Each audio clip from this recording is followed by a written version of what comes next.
Good morning, USA! It is Saturday morning, day 9. Last night, didn't really count. We got the van in here, got it up on the lift, and we did stick one of the new 285s on the wheel to see how it fits on the wheel well. It fills that wheel well pretty nicely, actually.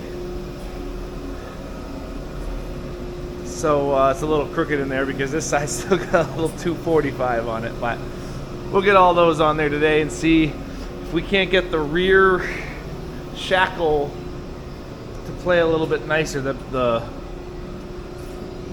bushing and bolt aren't playing well together, so it's not moving too freely. But once we get that freed up a little bit more with some heat and everything else, we might have to put another hole in this bracket just like we did on the front one to move this back a little bit, because since we flipped the shackle, the leaf spring used to be at a different angle up into the back of the frame, and then flipping the shackle down moves your leaf spring pin down. So this tire also isn't very centered in the wheel well, so we might be drilling another set of holes to center the rear, and then I can call and make an adjustment for my drive shaft because he won't be starting that on until Monday. So today's list and action items that we would like to get done. I got the transfer case kit. Anybody's ever interested in it, it's Walters Performance or Walters Engineering. But it's pretty simple. It's just this plastic bushing here, or plastic piece of Delrin that's got a gear pressed on there, and it's splined on the inside. Hold on. Splined on the inside.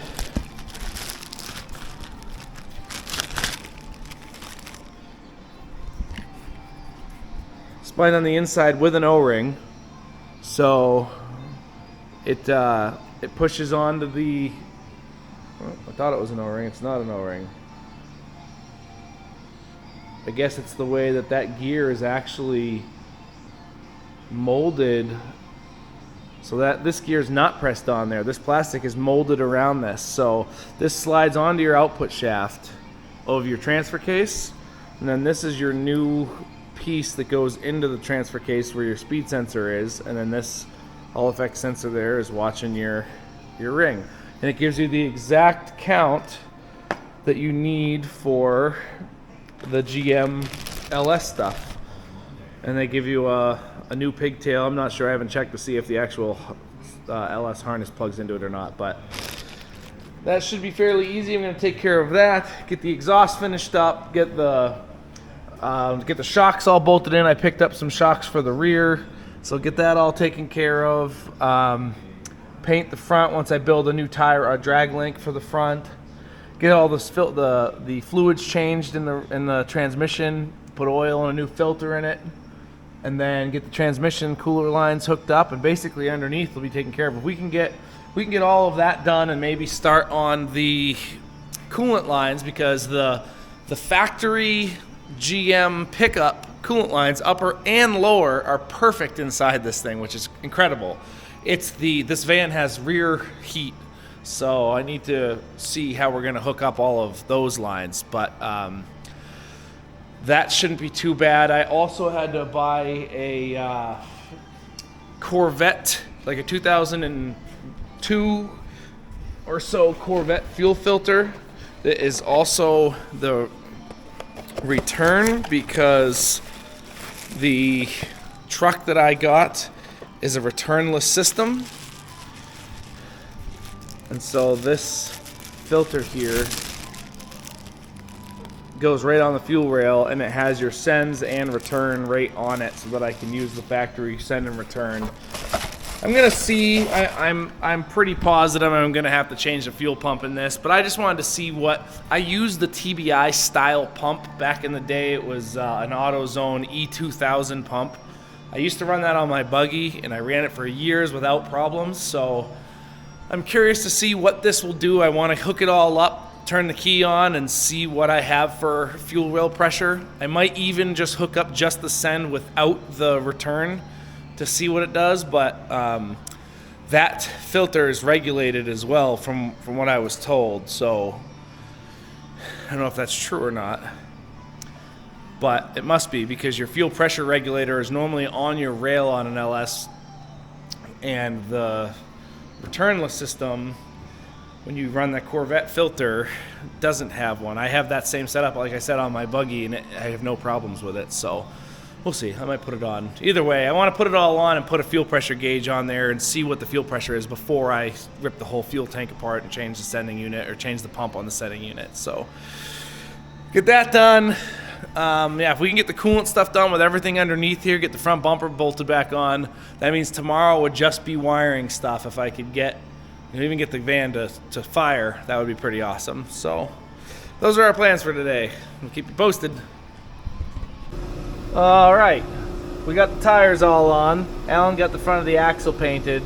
Got the oil, the filter, both filters and stuff on the transmission and engine changed, all of that. Ordered some different front shocks because the ones from the rear to the front were just a little too long, and then the old front ones were just barely too short. So now I just pulled the tail housing. I figured I'd put this in the video. So it's 4 bolts, and the tail housing comes off of the transfer case if anybody's going to do this, and this is what it looks like. You have, so I don't know if somebody's already been in here or what, some RTV around the outside we'll clean up. And then this ring right here just slides right off. Gonna take the new one, slide her on, and then I'm going to take this guy out and then put the new one in. And as simple as that. Then our re-RTV that, clean the surfaces up, RTV it again, and bolt it back together, and that should be good to go.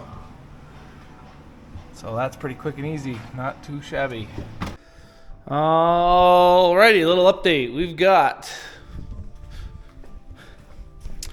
the transmission pan has been dropped. New filters in, so that's good. We need to put fluid in it still. Oil filters on. We need to put fluid in it because the van's up. We haven't put fluid in anything. We still actually need to figure out a dipstick tube of some sort for the transmission.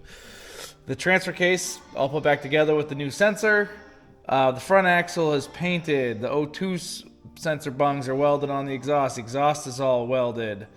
The transmission cooler is hooked up. The front axle is painted. So we're moving along. I had to get pretty creative. The crossover pipe, I could not get away from the drive shaft. Usually I go out in front of the engine on like the buggies and stuff, but the way that the crossover tube for the motor cradle is, I didn't really have room this time with this setup. With the LS pan, a little different than like the 350 pan. But so I ended up having to go back next to the transmission and around the transfer case and then meet up with it there. So it's I feel like it's a hot rod exhaust here more than a van, but it's all set up now. We got the O2 bungs up there. I use the V-band flanges at the headers, and then here is just a regular band clamp that where the tailpipe is. So yes sir, that is all done. Gonna put it back up into the van and we will keep on moving forward. I ordered shocks. The front shocks will be here tomorrow, so we can do that. I need to make the steel spacers for the airbags.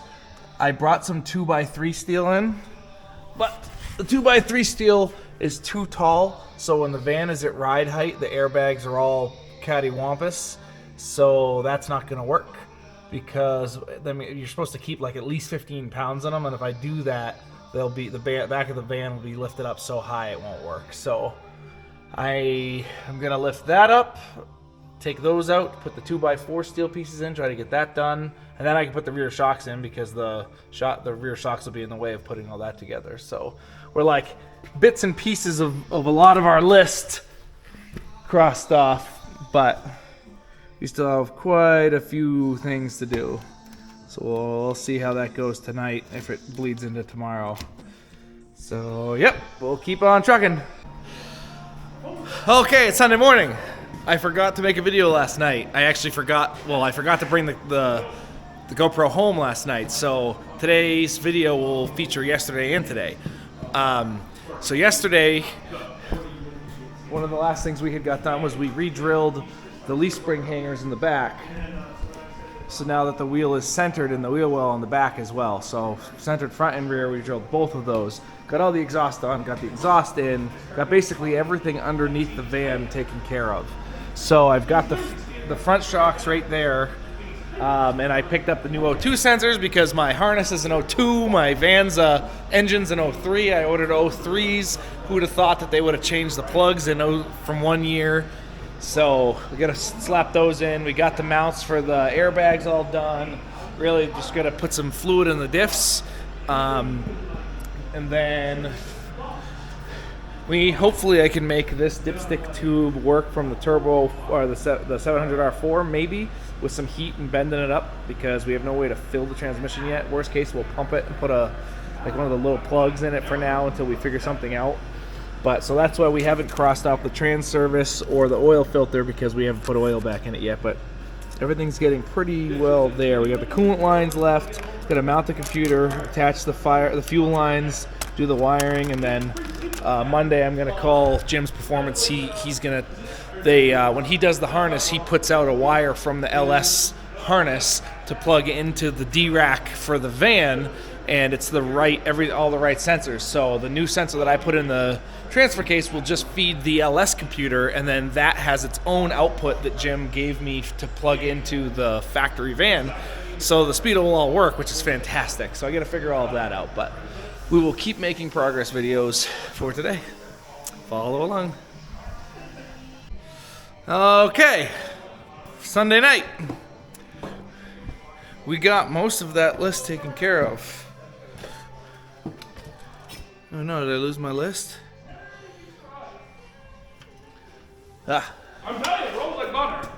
Okay, so we got the front shocks in, power steering and everything all hooked up. We talked about moving the rear axle back, got that done, got the rest of the front axle all painted. We got the computer mounted, got all the coolant hoses hooked up, got the heater core hoses hooked up, got that all figured out. I've got to do this is the wiring for the LS kit that's hanging out. I found the old wires that used to go to the fuel pump and cut that out of the harness for the TBI system. I still need to figure out all of the wires that came out of the bulkhead connector there. And I was sitting in the van, I was like, hey, what if the doghouse doesn't fit anymore? Luckily we bolted it on, the doghouse does fit, so whew, that's good. We got the transfer case filled, all the diffs emptied and refilled, all that set up. So basically all that's left is to see if we can get one of these transmission dipsticks in there and fill that. I need to change the throttle body still because it's a drive-by wire. We need a drive-by cable throttle body. There's 3 spark plug boots that are touching the headers. So my dad brought an old kit up so I can put new ends on, some 90s. Got to do that. Change the output shaft seal on the transfer case. Put some clamps on the return for the power steering pump. We do need to change the fuel pump. We got all the fuel lines all hooked up, primed the whole system, and it's only got 18 PSI. It needs like 40 to 60. So I'm gonna have to change the fuel pump. That's a bummer. It's not the end of the world. It's just extra work.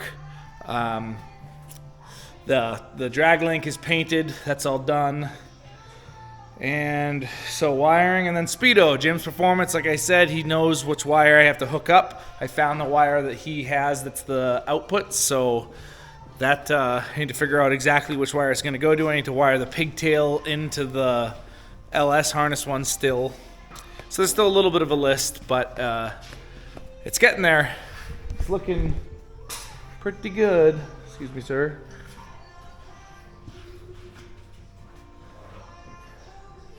Under 10 feet. What height?